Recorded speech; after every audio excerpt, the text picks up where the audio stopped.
Hi friends, welcome to Azad ICS academy. ನಾನು ನಿಮ್ಮ ಪ್ರಶಾಂತ್ ಬಂಡಿಹೊಡ್ಡರ್. ನಾವು ನಿನ್ನೆ ಕ್ಲಾಸ್ನಲ್ಲಿ ಭಾಷೆ ಅಂದ್ರೇನು, ಅದರ ಸಂಕ್ಷಿಪ್ತ ಮಾಹಿತಿಯನ್ನು ತಿಳಿದುಕೊಂಡಿದ್ವಿ. ಅದರಲ್ಲಿ ಹೇಳಿದ್ದೆ ನೆಕ್ಸ್ಟ್ ವಿಡಿಯೋದಲ್ಲಿ ಕನ್ನಡ ವರ್ಣಮಾಲೆ ಬಗ್ಗೆ ನೋಡೋಣ ಅಂತ ಹೇಳಿ. ಇವತ್ತಿನ ಕ್ಲಾಸ್ನಲ್ಲಿ ಕನ್ನಡ ವರ್ಣಮಾಲೆಯ ಬಗ್ಗೆ ನೋಡೋಣ.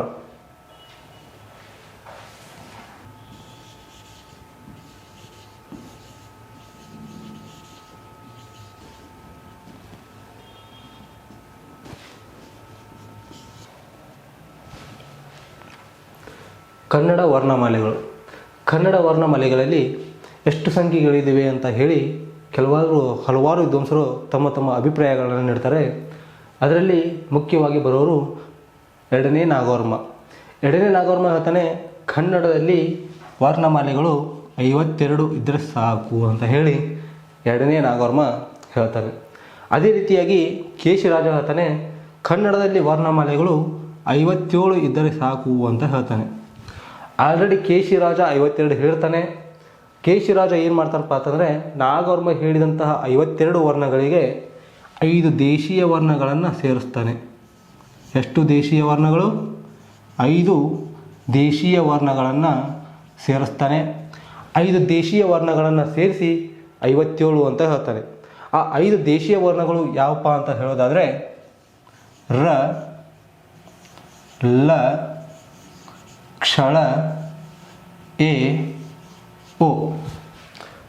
ರ ಹಳಗನ್ನಡದಲ್ಲಿ ಇದಕ್ಕೆ ರ ಅಂತ ಹೇಳಿ ಪ್ರೊನೌನ್ಸಿಯೇಷನ್ ಮಾಡಬೇಕು, ಉಚ್ಚಾರಣೆ ಮಾಡಬೇಕು. ಅದೇ ರೀತಿಯಾಗಿ ಈ ಥರ ಬರೆದ್ರೆ ಇದಕ್ಕೆ ಲ ಅಂತ ಹೇಳಿ ಉಚ್ಚಾರಣೆ ಮಾಡಬೇಕು. ಅದೇ ರೀತಿಯಾಗಿ ಇದಕ್ಕೆ ಕ್ಷಳ ಅಂತ ಹೇಳಿ ಉಚ್ಚಾರಣೆ ಮಾಡಬೇಕು, ಎ, ಓ. ಈ 5 ದೇಶೀಯ ವರ್ಣಗಳನ್ನು ಕೇಶಿರಾಜ ಸೇರಿಸಿ ಕನ್ನಡದಲ್ಲಿ 57 ವರ್ಣಮಾಲೆಗಳಿವೆ ಅಂತ ಹೇಳಿ ಹೇಳ್ತಾನೆ. ಕೇಶಿರಾಜ ಇದನ್ನು ಸಂಪೂರ್ಣವಾಗಿ ಅಧ್ಯಯನ ಮಾಡೋದಿಲ್ಲ. ನೆಕ್ಸ್ಟ್ ಏನು ಮಾಡ್ತಾನಪ್ಪ, ಕೇಶಿರಾಜ ಇದರ ಬಗ್ಗೆ ಸಂಪೂರ್ಣವಾಗಿ ಅಧ್ಯಯನ ಮಾಡಿ ಕನ್ನಡದಲ್ಲಿ 57 ವರ್ಣಮಾಲೆಗಳು ಬೇಡ, ಕನ್ನಡ ವರ್ಣಮಾಲೆಗಳು 47 ವರ್ಣಮಾಲೆಗಳು ಇದ್ದಾವೆ ಅಂತ ಹೇಳ್ತಾನೆ. ಕೇಶಿರಾಜ ತನ್ನ ಸೂತ್ರದಲ್ಲಿ ಹೇಳ್ತಾನೆ, ತಿಳಿದೇಶೀಯ ಮೂವೈದಂ ಕಡಿನಿ ರು ವರ್ಣ ಶ ವಿಸರ್ಗ ಜಿಹ್ವಾಮೂಲೀಯ ಉಪದ್ಮಾನೀಯ ಕ್ಷರಣಂ 47 ಆಯ್ತಲೆ ಶುದ್ಧಗೆ ಅಚ್ಚ ಕನ್ನಡದಿಂ ಅಂತ ಹೇಳ್ತಾನೆ. ಅಂದರೆ ಈ 57 ವರ್ಣಗಳಲ್ಲಿ 10 ವರ್ಣಗಳನ್ನು ಕಳೆಯಿರಿ. 10 ವರ್ಣಗಳನ್ನು ಕಳೆದು 47 ವರ್ಣಗಳಿದ್ದಾವೆ ಅಂತ ಹೇಳಿ ಕೇಶಿರಾಜ ಹೇಳ್ತಾನೆ. ಆತ ಕಳೆದಂತಹ 10 ವರ್ಣಗಳು ಯಾವಪ್ಪ ಅಂತ ಹೇಳಿದರೆ ರು, ರು, ರು, ರು, ಶ, ಶ, ವಿಸರ್ಗ, ಜಿಹ್ವಾಮೂಲೀಯ, ಉಪದ್ಮಾನೀಯ, ಕ್ಷಳ. ನೋಡಿ, 10 ವರ್ಣಗಳನ್ನು ಕಳೀತಾನೆ. ಇದು ರು. ಇದನ್ನು ಏನಂತ ಪ್ರೊನೌನ್ಸಿಯೇಷನ್ ಮಾಡಬೇಕಪ್ಪ ಅಂತಂದರೆ ಉಲ್ಟಾ ಹೂ ಅಂತ ಓದಬಾರ್ದು. ಇದನ್ನು ಏನಂತ ಪ್ರೊನೌನ್ಸಿಯೇಷನ್ ಮಾಡಬೇಕಪ್ಪ ಅಂತಂದರೆ ರು ಅಂತ ಹೇಳಿ ಉಚ್ಚಾರಣೆ ಮಾಡಬೇಕು. ಅದೇ ರೀತಿಯಾಗಿ ಇದನ್ನು ಏನಂತ ಉಚ್ಚಾರಣೆ ಮಾಡಬೇಕಪ್ಪ ಅಂತಂದರೆ ರು ಅಂತ ಹೇಳಿ ಉಚ್ಚಾರಣೆ ಮಾಡಬೇಕು. ಶ, ಇದು ವಿಸರ್ಗ. ಇನ್ನು ಎಕ್ಸ್ ಬರೆದ್ಬಿಟ್ಟು ಕೆಳಗಡೆ ಕ ಅಂತ ಬರೆದ್ರೆ ಅದನ್ನು ಏನಂತ ಉಚ್ಚಾರಣೆ ಮಾಡಬೇಕಪ್ಪ ಅಂತಂದರೆ ಜಿಹ್ವಾಮೂಲೀಯ ಅಂತ ಹೇಳಿ ಉಚ್ಚಾರಣೆ ಮಾಡಬೇಕು. ಈ ಜಿಹ್ವಾಮೂಲೀಯ ಇದರಲ್ಲಿ ಜಿಹ್ವೆ ಅಂತ ಅಥವಾ ಜಿಹ್ವ ಅಂತ ಅಂದರೆ ನಾಲಗೆ. ಜಿಹ್ವ ಅಥವಾ ಜಿಹ್ವೆ ಅಂದ್ರೇನು? ನಾಲಗೆ. ಇನ್ನು ಪರ ಬರೆದು ಮೇಲುಗಡೆ 2 ವಿಸರ್ಗ ಚಿಹ್ನೆಯನ್ನು ನೀಡಿದರೆ ಅದಕ್ಕೆ ನಾವು ಉಪದ್ಮಾನೀಯ ಅಂತ ಉಚ್ಚಾರಣೆ ಮಾಡಬೇಕು, ಉಪದ್ಮಾನೀಯ. ಅದೇ ರೀತಿಯಾಗಿ ಕ್ಷಳ. ಈ 10 ವರ್ಣಗಳನ್ನು ಕಳೆದು ಕನ್ನಡದಲ್ಲಿ ಎಷ್ಟು ವರ್ಣಮಾಲೆಗಳಿದ್ದಾವೆ ಅಂತ ಹೇಳ್ತಾನೆ? 47 ವರ್ಣಮಾಲೆಗಳು ಇದ್ದಾವೆ ಅಂತ ಹೇಳಿ ಕೇಶಿರಾಜ ಹೇಳ್ತಾನೆ. ಅದೇ ರೀತಿಯಾಗಿ ಭಾಷಾವಿಜ್ಞಾನಿಯಾದಂತಹ DN ಶಂಕರ್ ಭಟ್ ಅವರು ಹೇಳ್ತಾರೆ, ಕನ್ನಡದಲ್ಲಿ 32 ವರ್ಣಮಾಲೆಗಳು ಇದ್ದರೆ ಸಾಕು ಅಂತ ಹೇಳಿ DN ಶಂಕರ್ ಭಟ್ ಅವರು ಹೇಳ್ತಾರೆ. DN ಶಂಕರ್ ಭಟ್ ಅವರು ಇನ್ನೊಂದು ಏನು ಹೇಳ್ತಾರಪ್ಪ ಅಂತಂದರೆ, ಇದು ಒಂದು ಸರಿ ಕೇಸೆಟ್ನಲ್ಲಿ ಪ್ರಶ್ನೆ ಆಗಿತ್ತು. ಏನಪ್ಪ ಅಂತಂದರೆ, ಕನ್ನಡಕ್ಕೆ ಬೇಕು ಕನ್ನಡಕ್ಕೆ ಬೇಕು ಕನ್ನಡದೇ ವ್ಯಾಕರಣ. ಕನ್ನಡಕ್ಕೆ ಬೇಕು ಕನ್ನಡದೇ ವ್ಯಾಕರಣ ಎಂದು ಹೇಳಿದಂತಹ ವಿಜ್ಞಾನಿ ಯಾರು? ಭಾಷಾ ವಿಜ್ಞಾನಿ ಯಾರು ಅಂತ ಕ್ವಶನ್ ಆಗಿತ್ತು. ಯಾರು? DN ಶಂಕರ್ ಭಟ್. ಇದೇ ರೀತಿಯಾಗಿ BM ಶ್ರೀ. BM ಶ್ರೀ ಅವರ ಪ್ರಕಾರ ಕನ್ನಡ ವರ್ಣಮಾಲೆಗಳು ಎಷ್ಟು ಅಂತ ಕೇಳಿದರೆ 26. BM ಶ್ರೀ ಅವರ ಪ್ರಕಾರ ಕನ್ನಡ ವರ್ಣಮಾಲೆಗಳು ಎಷ್ಟು? 26. ಈ BM ಶ್ರೀ ಅವರು ಈ 26 ವರ್ಣಮಾಲೆಗಳನ್ನು ಬಳಸಿಕೊಂಡು ಒಂದು ಕೃತಿ ಬರೀತಾರೆ. ಆ ಕೃತಿ ಯಾವುದಪ್ಪ ಅಂತಂದರೆ ಕನ್ನಡ ಬಾವುಟ. ಕನ್ನಡ ಬಾವುಟ. ಈ ಕನ್ನಡ ಬಾವುಟ ಕೃತಿಯನ್ನು 26 ಅಕ್ಷರಗಳನ್ನು ಬಳಸಿಕೊಂಡು BM ಶ್ರೀ ಅವರು ಈ ಕನ್ನಡ ಬಾವುಟ ಕೃತಿಯನ್ನು ಬರೀತಾರೆ. ಈ BM ಶ್ರೀ ಅವರು ಬಂದುಬಿಟ್ಟು ಇವರ ಪೂರ್ಣ ಹೆಸರು ಬೆಳ್ಳೂರು ಮೈಲಾರಯ್ಯ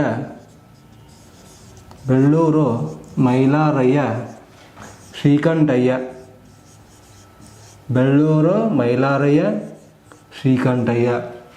ಈ BM ಶ್ರೀ ಅವ್ರಿಗೆ ಒಂದು ಬಿರುದಿದೆ, ಅದು ನಿಮ್ಗೆಲ್ಲರಿಗೂ ಗೊತ್ತಿರ್ಬೋದು. ಏನಪ್ಪ ಅಂತಂತಂದರೆ ಅವರ ಬಿರುದು ಬಂದುಬಿಟ್ಟು ಕನ್ನಡದ ಕನುವ. ಕನ್ನಡದ ಕನುವ. ಈಗ ಎಕ್ಸಾಮ್ದಾಗ ಕೇಳ್ಬೋದು, ಕನ್ನಡದ ಕನುವ ಎಂದು ಯಾರನ್ನು ಕರೆಯುತ್ತಾರೆ ಅಂತ ಕೇಳ್ಬೋದು. ಕನ್ನಡದ ಕನುವ ಎಂದು ಯಾರನ್ನು ಕರೀತಾರೆ? BM ಶ್ರೀ ಅವರನ್ನು ಕರೆಯುತ್ತಾರೆ. ಇದು ಕನ್ನಡ ವರ್ಣಮಾಲೆಯ ಅಭಿಪ್ರಾಯಗಳು, ವಿದ್ವಾಂಸರು ಹೇಳಿದಂತಹ ಅಭಿಪ್ರಾಯಗಳು. ಕನ್ನಡ ವರ್ಣಮಾಲೆಗಳು. ಕನ್ನಡ ವರ್ಣಮಾಲೆಗಳಲ್ಲಿ ನಾವು 3 ಪ್ರಕಾರಗಳನ್ನು ನೋಡ್ತೀವಿ. ಅದರಲ್ಲಿ ಮೊದಲನೇದು ಬಂದುಬಿಟ್ಟು ಸ್ವರಗಳು, ಎರಡನೇದು ವ್ಯಂಜನಗಳು, ಮೂರನೇದು ಯೋಗವಾಹಗಳು. ಇವುಗಳನ್ನ ಈಗ ನಾವು ಒಂದೊಂದಾಗಿ ನೋಡೋಣ. ಮೊದಲನೇದಾಗಿ ಸ್ವರಗಳ ಬಗ್ಗೆ ಡಿಸ್ಕಸ್ ಮಾಡೋಣ.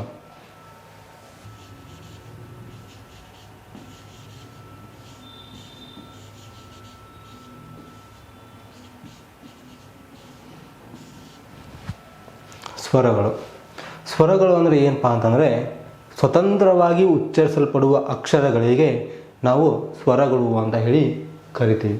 ಏನು ಸ್ವರಗಳು ಅಂದರೆ ಸ್ವತಂತ್ರವಾಗಿ ಉಚ್ಚರಿಸಲ್ಪಡುವ ಅಕ್ಷರಗಳಿಗೆ ನಾವು ಸ್ವರಗಳು ಅಂತ ಹೇಳಿ ಕೇಳ್ತೀವಿ. ಸ್ವರಗಳು ಎಷ್ಟು? 13. ಆ ಸ್ವರಗಳು ಯಾವಪ್ಪ ಅಂತ ನೋಡೋದಾದರೆ ಅ, ಆ, ಇ, ಈ, ಉ, ಉ, ರು, ಎ, ಐ, ಓ, ಔ.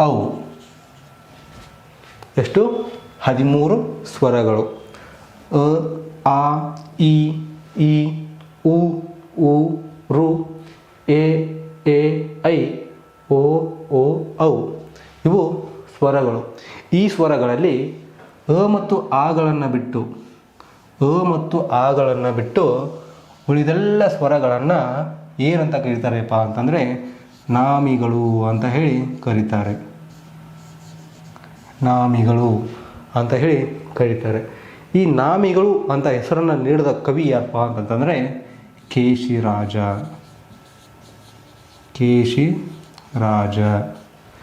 ಸ್ವರಗಳಲ್ಲಿ ಅಗಳನ್ನು ಬಿಟ್ಟು ಉಳಿದೆಲ್ಲ ಅಕ್ಷರಗಳಿಗೆ ನಾಮಿಗಳು ಎನ್ನುವರು. ಈ ನಾಮಿಗಳು ಅಂತ ಕರೆದವರು ಯಾರು? ಕೇಶಿರಾಜ.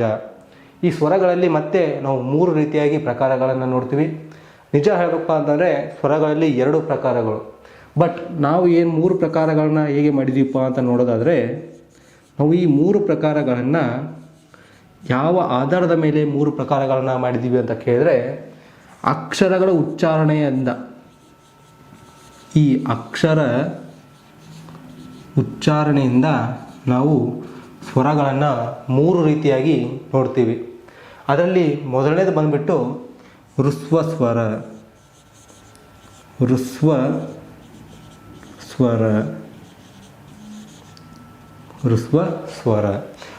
ಸ್ವರ ಅಂದ್ರೇನು? ಒಂದು ಮಾತ್ರ ಕಾಲಗಣದಲ್ಲಿ ಉಚ್ಚರಿಸಲ್ಪಡುವ ಅಕ್ಷರಗಳಿಗೆ ಋಸ್ವ ಸ್ವರ ಅಂತ ಹೇಳಿ ಕರಿತೀವಿ. ಈಗ ನೋಡಿ, ಋಸ್ವ ಸ್ವರಗಳು ಎಷ್ಟು ಅಂತ ಕೇಳಿದರೆ 6. ಅವು ಯಾವಪ್ಪ ಅಂತಂತಂದರೆ ಋಸ್ವ ಸ್ವರ ಅಂದರೆ ಏನು? ಏಕಮಾತ್ರ ಗಣದಲ್ಲಿ ಉಚ್ಚರಿಸಲ್ಪಡುವ ಸ್ವರಗಳಿಗೆ ಅಥವಾ ಅಕ್ಷರಗಳಿಗೆ ಹ್ರಸ್ವ ಸ್ವರ ಅಂತ ಹೇಳಿ ಕೇಳ್ತೀವಿ. ಹ್ರಸ್ವ ಸ್ವರದಲ್ಲಿ ಎಷ್ಟಿದ್ದಾವೆ? 6 ಹ್ರಸ್ವ ಸ್ವರಗಳಿವೆ. ಅವು ಯಾವುವು ಅಂತ ಕೇಳಿದರೆ ಅ, ಇ, ಉ, ರು, ಎ, ಓ. ಇವು 6 ಹ್ರಸ್ವ ಸ್ವರಗಳು. ನೋಡಿ, ಕಣ್ಣು ಮಿಟುಕಿಸುವುದರೊಳಗೆ ನಾವು ಏನಂತೀವಿ? ಅಂತ ಕೇಳ್ಬಿಡ್ತೀವಿ. ಇ, ಉ, ರು, ಎ, ಓ. ಅಂದರೆ ಜಾಸ್ತಿ ಟೈಮ್ ತೊಗೊಳೋದಿಲ್ಲ. ಹೇಗೆ ಹೇಳ್ತೀವಿ? ಅದನ್ನು ಹ್ರಸ್ವ ಸ್ವರ ಅಂತ ಕರಿತೀವಿ. ಅದೇ ರೀತಿಯಾಗಿ ಎರಡನೇದು ಬಂದ್ಬಿಟ್ಟು ದೀರ್ಘ ಸ್ವರ. ದೀರ್ಘ ಸ್ವರ. ದೀರ್ಘ ಸ್ವರಗಳು 7. ದೀರ್ಘ ಅಂದರೆ ಏನು? ಹೆಚ್ಚು ಕಾಲ. ಅಂದರೆ 2 ಮಾತ್ರಾ ಕಾಲಗಣದಲ್ಲಿ ಉಚ್ಚರಿಸಲ್ಪಡುವ ಅಕ್ಷರಗಳಿಗೆ ದೀರ್ಘ ಸ್ವರಗಳು ಅಂತ ಹೇಳಿ ಕರಿತೀವಿ. ಆ ದೀರ್ಘ ಸ್ವರಗಳು ಯಾವಪ್ಪ ಅಂತ ನೋಡೋದಾದರೆ ಆ, ಈ, ಉ, ಎ, ಓ, ಐ, ಔ. ಇವು 7 ದೀರ್ಘ ಸ್ವರಗಳು. ಯಾವುವು? ಆ, ಈ, ಉ, ಎ, ಓ, ಐ, ಔ. ಅಂದ್ರೇನು? ಹೆಚ್ಚು ಉಸಿರನ್ನು ತೆಗೆದುಕೊಂಡು ಏನು ಮಾಡ್ತಾಯಿದ್ವಿ? ಇವುಗಳನ್ನ ಉಚ್ಚಾರಣೆ ಮಾಡ್ತಾಯಿದ್ವಿ. ಅದಕ್ಕಾಗಿ ಇವು ದೀರ್ಘ ಸ್ವರಗಳು. ಇನ್ನು ಕೊನೆಯದಾಗಿ ಬಂದ್ಬಿಟ್ಟು ಪ್ಲುತ ಸ್ವರ. ಪ್ಲುತ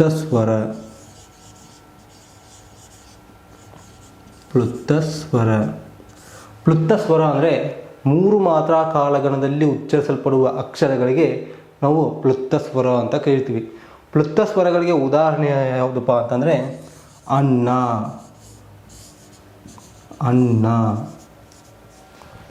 ಅಂತ ಕರಿತೀವಿ. ಮತ್ತು ತಮ್ಮ,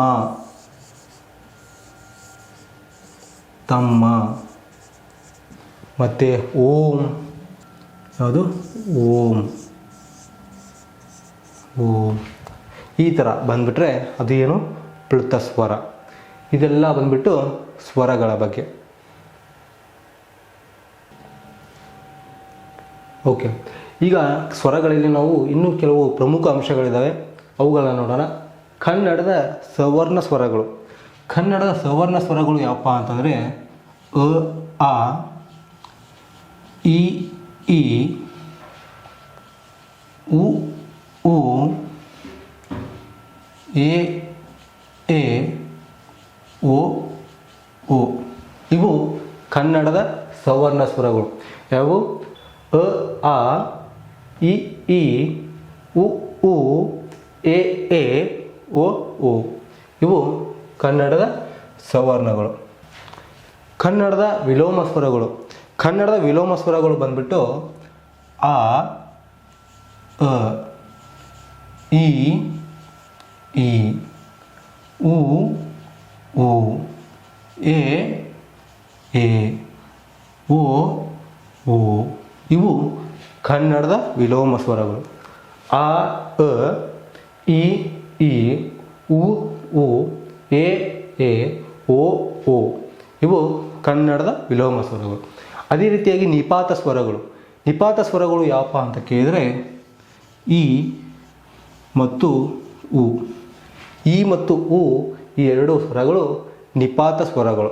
ಅದೇ ರೀತಿಗೆ ಅವಧಾರಣೆ ಬಂದ್ಬಿಟ್ಟು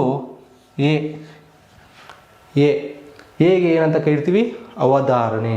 ಇನ್ನು ವಿಸಂಖ್ಯೆ ಅಂತ ಅಂದ್ಬಂದರೆ ಓ.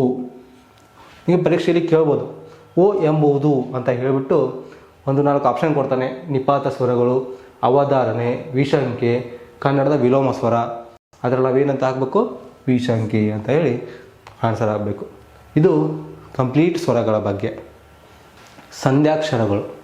ಸಂಧ್ಯಾಕ್ಷರಗಳು ಅಂತ ಏನಂತ ಕೇಳಿದರೆ ಒಂದು ಸ್ವರಕ್ಕೆ, ಒಂದು ಹ್ರಸ್ವ ಸ್ವರಕ್ಕೆ ಇನ್ನೊಂದು ದೀರ್ಘ ಸ್ವರ ಸೇರಿ ಆಗುವಂತಹ ಸ್ವರಕ್ಕೆ ಅಥವಾ ಅಕ್ಷರಕ್ಕೆ ನಾವೇನಂತ ಕರಿತೀವಿ? ಸಂಧ್ಯಾಕ್ಷರ ಅಂತ ಕರಿತೀವಿ. ಒಂದು ಹ್ರಸ್ವ ಸ್ವರಕ್ಕೆ ದೀರ್ಘ ಸ್ವರ ಸೇರಿ ಆಗುವಂತಹ ಅಕ್ಷರಗಳಿಗೆ ಸಂಧ್ಯಾಕ್ಷರಗಳು ಅಂತ ಹೇಳಿ ಕರಿತೀವಿ. ಕನ್ನಡದಲ್ಲಿ ಸಂಧ್ಯಾಕ್ಷರಗಳು ಬಂದುಬಿಟ್ಟು 2. ಕನ್ನಡದಲ್ಲಿ ಎಷ್ಟು? 2 ಸಂಧ್ಯಾಕ್ಷರಗಳು ಬರ್ತವೆ. ಅವು ಯಾವುವಪ್ಪ ಅಂತ ಕೇಳಿದರೆ ಐ ಮತ್ತು ಅವು. ಐ ಮತ್ತು ಅವು ಇವು ಕನ್ನಡದ ಸಂಧ್ಯಾಕ್ಷರಗಳು. ಆದರೆ ಕೇಶಿರಾಜನ ಪ್ರಕಾರ ಸಂಧ್ಯಾಕ್ಷರಗಳು ಬಂದುಬಿಟ್ಟು 4. ಆ 4 ಸಂಧ್ಯಾಕ್ಷರಗಳು ಯಾವುವು ಅಂತ ಅಂದರೆ 4 ಸಂಧ್ಯಾಕ್ಷರಗಳು ಬಂದುಬಿಟ್ಟು ಎ, ಓ, ಐ, ಔ. ಯಾವ 4 ಸಂಧ್ಯಾಕ್ಷರಗಳು? ಎ, ಓ, ಐ, ಔ. ಈ 4 ಸಂಧ್ಯಾಕ್ಷರಗಳನ್ನ ಕೇಶಿರಾಜ ಹೇಳ್ತಾನೆ. ಅದೇ ರೀತಿಯಾಗಿ ಈ ಎ, ಓ, ಐ, ಔ ಸಂಧ್ಯಾಕ್ಷರಗಳು ಯಾವ ರೀತಿ ರಚನೆ ಆಗ್ತವೆ ಅಂತ ಹೇಳಿ ಕೇಶಿರಾಜ ಹೇಳ್ತಾನೆ. ಯಾವ ರೀತಿ ಹೇಳ್ತಾನೆಪ್ಪ ಅಂತಂದರೆ ಅ ಪ್ಲಸ್ ಇ ಕೂಡಿ ಎ ಆಗುತ್ತೆ ಅಂತ ಹೇಳ್ತಾನೆ. ಅ ಪ್ಲಸ್ ಇ ಕೂಡಿ ಎ ಆಗುತ್ತೆ ಅಂತ ಹೇಳ್ತಾನೆ. ಅ ಪ್ಲಸ್ ಉ ಕೂಡಿ ಓ ಆಗುತ್ತೆ ಅಂತ ಹೇಳ್ತಾನೆ. ಅ ಪ್ಲಸ್ ಉ ಕೂಡಿ ಓ ಆಗುತ್ತೆ ಅಂತ ಹೇಳ್ತಾನೆ. ಆ ರೀತಿಯಾಗಿ ಅ ಪ್ಲಸ್ ಎ ಕೂಡಿ ಐ ಆಗುತ್ತೆ ಅಂತ ಹೇಳ್ತಾನೆ. ಅ ಪ್ಲಸ್ ಎ ಕೂಡಿ ಐ ಆಗುತ್ತೆ ಅಂತ ಹೇಳ್ತಾನೆ. ಅ ಪ್ಲಸ್ ಓ ಕೂಡಿ ಔ ಆಗುತ್ತೆ ಅಂತ ಹೇಳ್ತಾನೆ. ಅ ಪ್ಲಸ್ ಓ ಕೂಡಿ ಔ ಆಗುತ್ತೆ ಅಂತ ಹೇಳ್ತಾನೆ. ಇದು ಬಂದ್ಬಿಟ್ಟು ಸಂಧ್ಯಾಕ್ಷರಗಳ ಬಗ್ಗೆ. ವ್ಯಂಜನಗಳು ಅಂದರೆ ಸ್ವರಗಳ ಸಹಾಯದಿಂದ ಉಚ್ಚರಿಸಲ್ಪಡುವ ಅಕ್ಷರಗಳಿಗೆ ನಾವು ವ್ಯಂಜನಗಳು ಅಂತ ಹೇಳಿ ಕರಿತೀವಿ. ಒಟ್ಟು ವ್ಯಂಜನಗಳು 34. ಅದರಲ್ಲಿ ವ್ಯಂಜನಗಳು 2 ರೀತಿಯಾದ ಪ್ರಕಾರಗಳನ್ನು ನೋಡ್ತೀವಿ. ಮೊದಲನೇದು ಬಂದುಬಿಟ್ಟು ವರ್ಗೀಯ ವ್ಯಂಜನ. ವರ್ಗೀಯ ವ್ಯಂಜನಗಳು ಬಂದುಬಿಟ್ಟು 25. ವರ್ಗೀಯ ವ್ಯಂಜನಗಳು 25 ಇದ್ದಾವೆ. ವರ್ಗೀಯ ವ್ಯಂಜನಗಳು 9 ಇದ್ದಾವೆ. 25 9 ಎಷ್ಟು? 34. ಒಟ್ಟು ವ್ಯಂಜನಗಳು ಎಷ್ಟಿದ್ದಾವೆ? 34 ವ್ಯಂಜನಗಳಿವೆ. ಈಗ ನಾವು ವರ್ಗೀಯ ವ್ಯಂಜನದ ಬಗ್ಗೆ ತಿಳಿದುಕೊಳ್ಳೋಣ. ವರ್ಗೀಯ ವ್ಯಂಜನಗಳಂತಂದರೆ ವರ್ಗಗಳನ್ನಾಗಿ ಮಾಡುವ ಅಕ್ಷರಗಳಿಗೆ ವರ್ಗಗಳನ್ನಾಗಿ ಮಾಡಲಿಕ್ಕೆ ಬರಬೇಕು. ವರ್ಗಗಳನ್ನು ಮಾಡಲು ಬರುವಂತಹ ವ್ಯಂಜನಕ್ಕೆ ವರ್ಗೀಯ ವ್ಯಂಜನಗಳು ಅಂತ ಕೇಳ್ತೀವಿ. ಇದು ನೋಡಿ, ಕ ವರ್ಗ. ಇದು ಬಂದ್ಬಿಟ್ಟು ಚ ವರ್ಗ. ಇದು ಬಂದ್ಬಿಟ್ಟು ಟ ವರ್ಗ. ಇದು ಬಂದ್ಬಿಟ್ಟು ತ ವರ್ಗ. ಇದು ಬಂದ್ಬಿಟ್ಟು ಪ ವರ್ಗ. ನೋಡಿ, ವರ್ಗಗಳನ್ನಾಗಿ ಮಾಡಲಿಕ್ಕೆ ಬರುವಂತಹ ಅಕ್ಷರಗಳಿಗೆ ವರ್ಗಗಳನ್ನಾಗಿ ಮಾಡಲಿಕ್ಕೆ ಬರ್ತಾ ಇದ್ದಾನ. ಕ ವರ್ಗ, ಚ ವರ್ಗ, ಟ ವರ್ಗ, ತ ವರ್ಗ, ಪ ವರ್ಗ. ಈ ರೀತಿ ವರ್ಗಗಳನ್ನಾಗಿ ಮಾಡಲು ಬರುವಂತಹ ವ್ಯಂಜನಗಳಿಗೆ ವರ್ಗೀಯ ವ್ಯಂಜನಗಳು ಅಂತ ಹೇಳಿ ಕರಿತೀವಿ. ಈ ವರ್ಗೀಯ ವ್ಯಂಜನಗಳನ್ನು ಮತ್ತೆ ನಾವು 3 ರೀತಿಯಾಗಿ ವಿಂಗಡಣೆ ಮಾಡ್ತೀವಿ. ಅದರಲ್ಲಿ ಮೊದಲನೇದು ಬಂದ್ಬಿಟ್ಟು ಅಲ್ಪ ಪ್ರಾಣಗಳು. ಹೆಸರೇ ಸೂಚಿಸುವಂತೆ ಅಲ್ಪ ಅಂದರೆ ಏನು? ಕಡಿಮೆ. ಅಂದರೆ ಏನು? ಕಡಿಮೆ. ಪ್ರಾಣ ಅಂದರೆ ಉಸಿರು. ಅಂದರೆ ಕಡಿಮೆ ಉಸಿರಿನಿಂದ ಉಚ್ಚರಿಸಲ್ಪಡುವ ವ್ಯಂಜನಗಳಿಗೆ ಅಲ್ಪ ಪ್ರಾಣಗಳು ಅಂತ ಹೇಳಿ ಕರಿತೀವಿ. ಅಲ್ಪ ಪ್ರಾಣಗಳು ಒಟ್ಟು ಎಷ್ಟು ಅಂತ ಕೇಳಿದರೆ 10. ಆ 10 ಅಲ್ಪ ಪ್ರಾಣಗಳು ಯಾವುವು ಅಂತ ಕೇಳಿದರೆ ಇಲ್ಲಿ ನೋಡಿ, ರೆಡ್ ಕಲರಿಂದ ಬರೆದಿದ್ದೀನಿ ನೋಡಿ. ಏನು ರೆಡ್ ಕಲರಿಂದ ಬರೆದಿದ್ದೀನಿ? ಈ ರೆಡ್ ಕಲರ್ದಲ್ಲೆಲ್ಲ ಇರೋದು ಅಲ್ಪ ಪ್ರಾಣಗಳು. ಏನು? ಅಲ್ಪ ಪ್ರಾಣಗಳು. ಯಾವುವು ಅಲ್ಪ ಪ್ರಾಣಗಳು? ಕ, ಚ, ಠ, ಥ, ಪ, ಗ, ಜ, ಡ, ದ, ಬ. ವರ್ಗದ ಮೊದಲನೇ ಕಂಬಸಾಲು, ವರ್ಗದ 3ನೇ ಕಂಬಸಾಲು, ಅವು ಎರಡನ್ನ ಕೂಡಿ ನಾವೇನಂತ ಕರಿತೀವಿ? ಅಲ್ಪ ಪ್ರಾಣಗಳು ಅಂತ ಹೇಳಿ ಕರಿತೀವಿ. ಇನ್ನು 2ನೇದು ಬಂದ್ಬಿಟ್ಟು ಮಹಾಪ್ರಾಣಗಳು.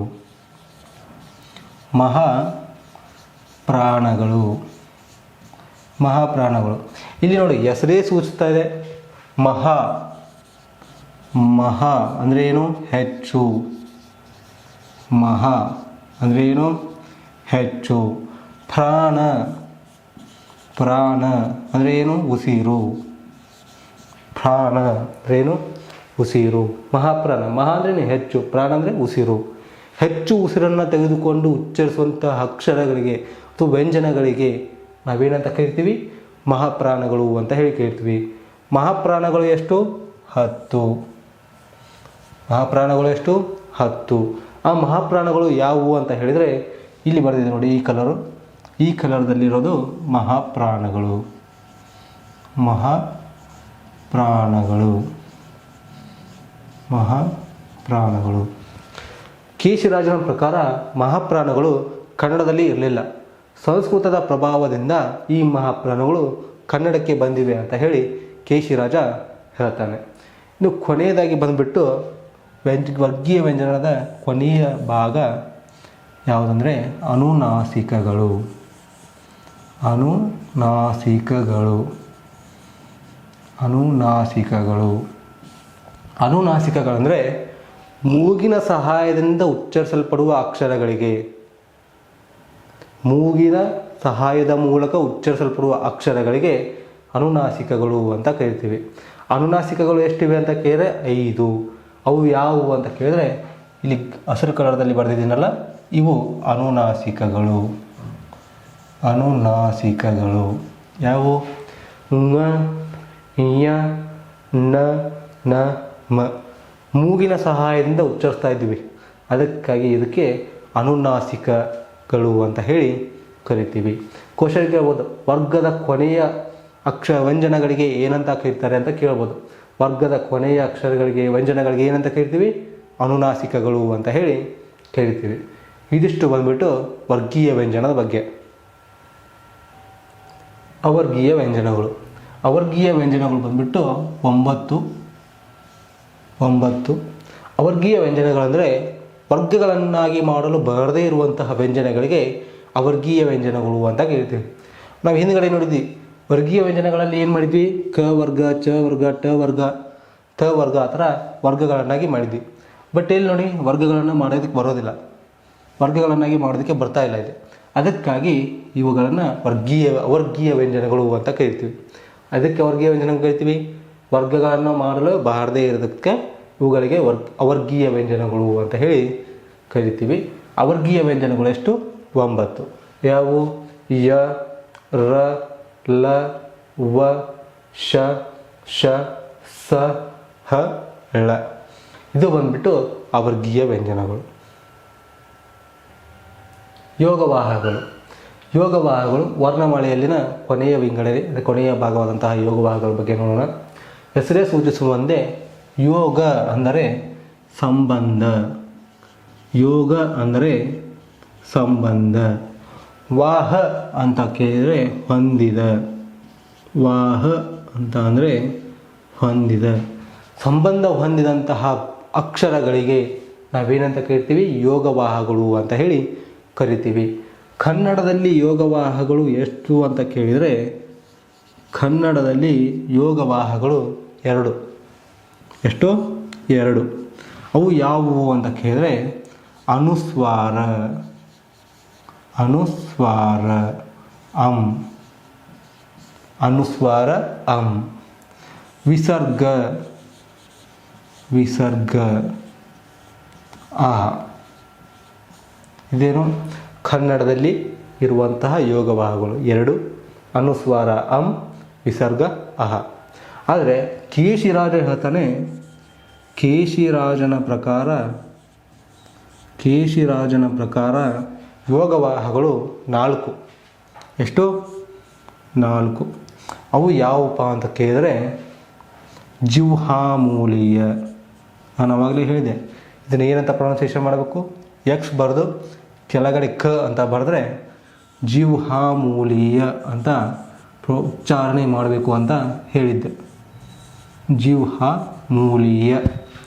ಅದೇ ರೀತಿಯಾಗಿ ಉಪಧ್ಮಾನೀಯ. ಪ ಬರೆದು ಮೇಲ್ಗಡೆ 2 ವಿಸರ್ಗ ಚಿಹ್ನೆಗಳನ್ನು ಕೊಟ್ಟರೆ ಏನಂತ ಉಚ್ಚಾರಣೆ ಮಾಡ್ಬೇಕಂತ ಹೇಳಿದ್ದೆ, ಉಪಧ್ಮಾನೀಯ, ಉಪಧ್ಮಾನೀಯ, ಉಪಧ್ಮಾನೀಯ. ಅದೇ ರೀತಿಯಾಗಿ ನೆಕ್ಸ್ಟ್ ಬಂದ್ಬಿಟ್ಟು ಅಂ ಅನುಸ್ವಾರ, ಅಂ ಅನುಸ್ವಾರ. ಅಹ ವಿಸರ್ಗ, ಅಹ ವಿಸರ್ಗ. ನೋಡಿ, ಕನ್ನಡದಲ್ಲಿ ಬಂದ್ಬಿಟ್ಟು ಯೋಗವಾಹಗಳು 2, ಅನುಸ್ವಾರ ಅಂ, ವಿಸರ್ಗ ಅಹ.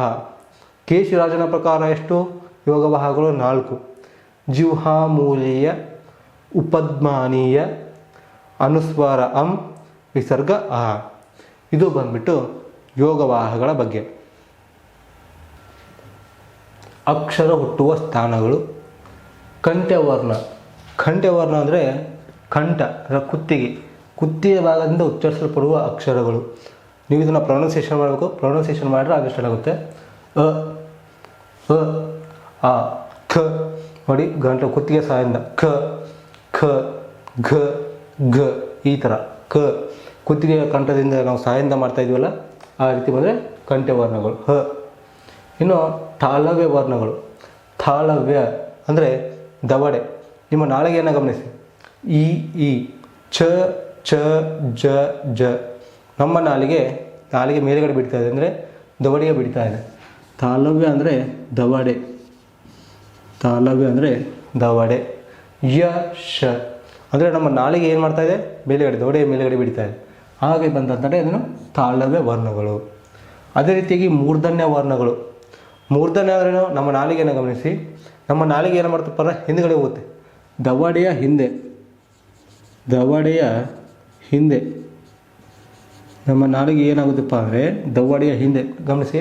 ರು, ಠ, ಠ, ಡ, ಡ, ರ, ಶ. ನಮ್ಮ ನಾಲಿಗೆ ಏನು ಮಾಡ್ತದೆ? ಟ, ಠ, ಠ ಅನ್ನುವಾಗ ಹಿಂದಕ್ಕೆ ಹೋಗ್ತದೆ, ದವಡೆ ಹಿಂದೆ ಹೋಗ್ತಾ ಇದೆ. ಅಂತಹ ಅಕ್ಷರಗಳಿಗೆ ಅಂತ ಕರಿತೀವಿ ಮೂರ್ಧನ್ಯ ವರ್ಣಗಳು ಅಂತ ಹೇಳಿ ಕರಿತೀವಿ. ಇನ್ನು ದಂತ್ಯವರ್ಣಗಳು. ಥ, ಥ, ದ, ಧ, ಲ, ಸ. ಥ, ತ, ದ, ದ ಅನ್ನುವಾಗ ನಮ್ಮ ನಾಲಿಗೆ ಏನು ಮಾಡ್ತಾ ಇದೆ? ಹಲ್ಲುಗಳಿಗೆ ಬಿಡ್ತಾ ಇದೆ. ದಂತೆ ಅಂದ್ರೇನು? ಹಲ್ಲು. ದಂತೆ ಅಂದ್ರೇನು? ಹಲ್ಲು. ಥ, ಥ, ಧ, ಧ ಅನ್ನುವಾಗ ನಮ್ಮ ಹಲ್ಲು ಏನು ಮಾಡ್ತಾ ಇದೆ? ನಮ್ಮ ನಾಲಿಗೆ ಹಲ್ಲಿಗೆ ಬಿಡ್ತಾ ಇದೆ. ಅದಕ್ಕಾಗಿ ಇವುಗಳನ್ನ ನಾವು ದಂತ್ಯವರ್ಣಗಳು ಅಂತ ಹೇಳಿ ಕರಿತೀವಿ. ಇನ್ನು ಓಷ್ಠವರ್ಣಗಳು. ಓಷ್ಠ ಅಂತ ಅಂದರೆ ತುಟಿ. ಓಷ್ಠ ಅಂತ ಅಂದರೆ ತುಟಿ. ಅಂದರೆ ಉ, ಉ, ಫ, ಫ, ಬ, ಬ. ಈ ತುಟಿ ಬಳಸಲಾರ್ದೇ ನಾವು ಫ, ಫ, ಬ, ಬ ಅನ್ನೋದಕ್ಕೆ ಬರೋದಿಲ್ಲ. ಅಂದರೆ ತುಟಿಯನ್ನು ಬಳಸಿಕೊಂಡು ಫ, ಫ, ಬ, ಬ ಅಂತ ಕರಿತಾ ಇದ್ದೀವಿ. ಅಂತಹ ವರ್ಣಗಳಿಗೆ ಓಷ್ಠವರ್ಣಗಳು ಅಂತ ಹೇಳಿ ಕರಿತೀವಿ. ಅದೇ ರೀತಿಯಾಗಿ ದಂತ ಮತ್ತು ಓಷ್ಠ ಎರಡೂ ವರ್ಣಗಳನ್ನು ಸೇರಿಸಿ ಎರಡೂ ಉಚ್ಚಾರಣೆ ಮಾಡೋದಕ್ಕೆ ಬರುವಂಥ ಅಕ್ಷರ ಯಾವಪ್ಪ ಅಂದರೆ ವ. ಪರೀಕ್ಷೆಯಲ್ಲಿ ಕೇಳ್ಬೋದು, ವ ಇದು ಒಂದು ಅಂತ ಹೇಳಿ ಓಷ್ಠ, ದಂತ್ಯ, ಕಂಠ್ಯ, ದಂತೋಷ್ಠ ಅಂತ ಕೇಳ್ಬೋದು. ಅವಾಗ ಏನಂತ ಹಾಕಬೇಕು?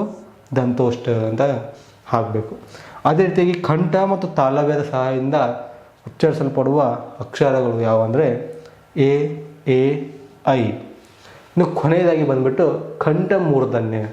ಕಂಠ ಮತ್ತು ಮೂರ್ಧನ್ಯಗಳ ಸಹಾಯದಿಂದ ಉಚ್ಚರಿಸಲ್ಪಡುವ ಅಕ್ಷರಗಳು ಯಾವುವು? ಓ, ಓ, ಔ.